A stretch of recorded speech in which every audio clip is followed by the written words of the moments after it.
Welcome back, everybody. Today, I'm going to teach you how to manually purge clear WooCommerce shipping rate cache.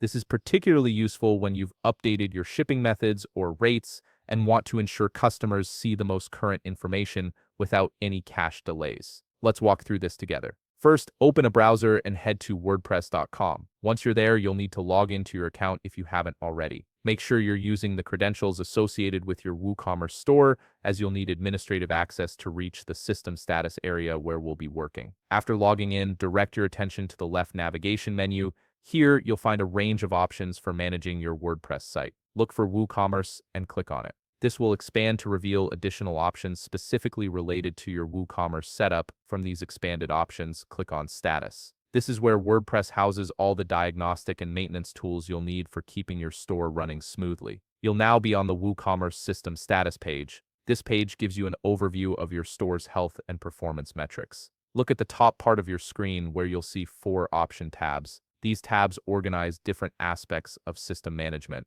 Click on Tools to access the maintenance features. Now, this is where we actually clear the cache. The first option you'll see on this Tools page is WooCommerce Transients. This feature is designed to clear product and shop transients, including the shipping rate cache that we're targeting. Transients are temporary data stored by WordPress to speed up your site, but sometimes they need to be refreshed to reflect current information. Look at the right side of this option and you'll see a button that says Clear Transients. Click on it. This action purges and clears the WooCommerce shipping rate cache along with other product and shop cache data, ensuring that all your shipping calculations are fresh and accurate. And that's it. You've successfully purged the WooCommerce shipping rate cache, which means your customers will now see the most up-to-date shipping rates without any delays from outdated cached information. If you found this video helpful, please leave a like, subscribe, and see you in the next video.